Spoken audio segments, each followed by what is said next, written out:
Father Eric at mga kapatid na pari, mga minamahal kong kapatid kay Kristo. Ang ating pong lugar ay Loreto, dito sa Sampaloc.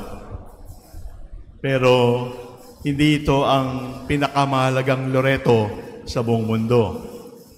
Sapagkat ang Loreto sa Sampaloc ay pinangalan sa Loreto sa Italia.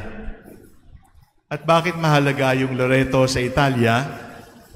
Kasi sa pananampalataya ng ating mga kapatid na Katoliko, ang bahay ng mahal na Birhen ay dinala ng mga anghel doon sa Loreto. Kaya mahalaga yung bahay na yon sapagkat yon ay bahay ng mahal na Birhen. Bakit mahalaga yung bahay ng mahal na Birhen? Kasi yung tumira doon, siya lang ho ang kaisa-isang nilalang na sinabihan ng anghel, pinagpala siya sa lahat. The power of the Most High is upon her at walang iba pang nilalang na nakatanggap ng ganoong pagbati. Kung mahalaga yung Malacanang kasi nakatira doon ang presidente, mahalaga ang Kawit kasi bahay ni Aguinaldo, o mahalaga ang Kalamba kasi bahay ni Jose Rizal, mas mahalaga ang Loreto. Kasi ang Loreto ay hindi lamang bahay ng isang pangkaraniwang tao, ang Loreto ay bahay ng Ina ng Diyos. Bakit mahalaga ang mahal na Birhen? Kung ang Loreto ang kanyang bahay, ang mahal na Birhen naman ay mahalaga. Bakit? Sapagkat siya ay bahay ni Jesus. Bago pinanganak sa Bethlehem at bago lumaki sa Nazaret, ang unang bahay ng Diyos dito sa lupa, sa loob ng 9 na buwan, ay ang sinapupunan ng mahal na Birhen. Ibig sabihin, ang katawan ng Birhen ay tahanan ng Diyos. Kaya nga sa litany sinasabing House of Gold. Sinasabing Ark of the Covenant sapagkat siya ay nagtaglay ng presensya ng Diyos mismo. Ang Loreto ay mahalaga sapagkat bahay ng Birhen. Ang Birhen ay mahalaga sapagkat bahay ni Jesus. At tayong lahat mahalaga din.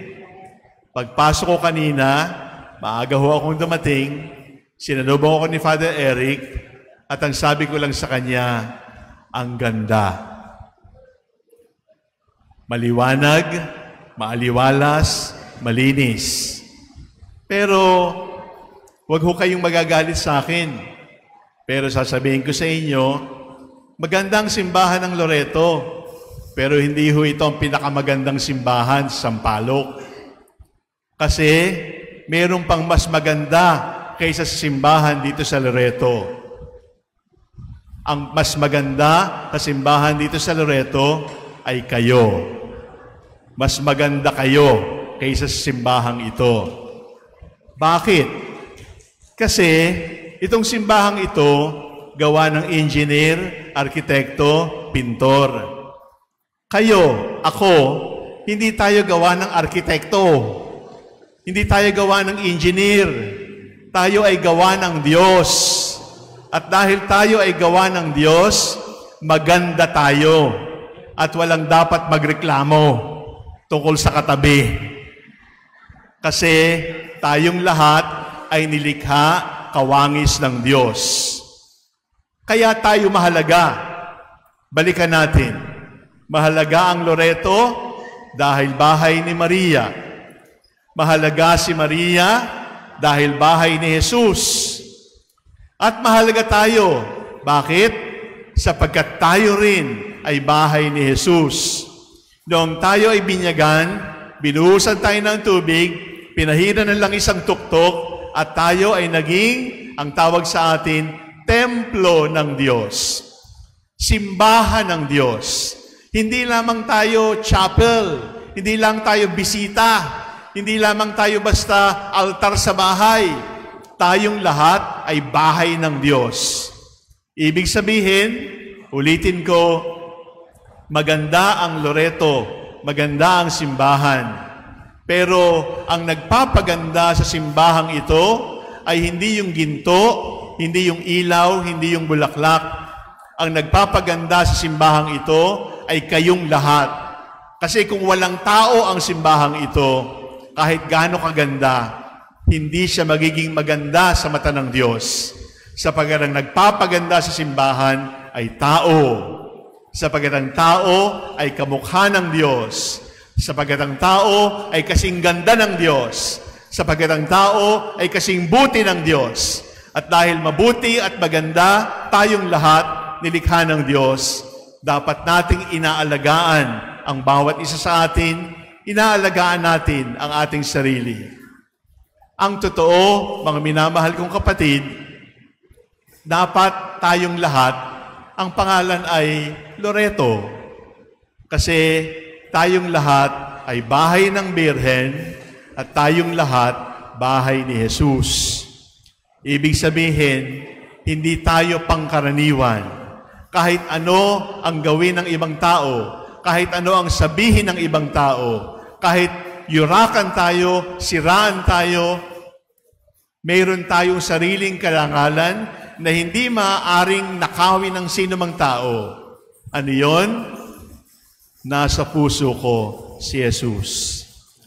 Sa pinakamaraming magandang lugar na pwedeng gawing tahanan ng Diyos, ikaw, bawat isa sa atin, pinili ng Diyos upang maging kanyang tahanan. Tayong lahat ay Loreto. Loreto is Sampaloc, Loreto is Italy, Loreto is all of us. Because in our hearts, we have welcomed the Lord. Di ba po, sa Ebanghelyo ni San Juan, sabi ng Panginoon, "Behold your son, behold your mother."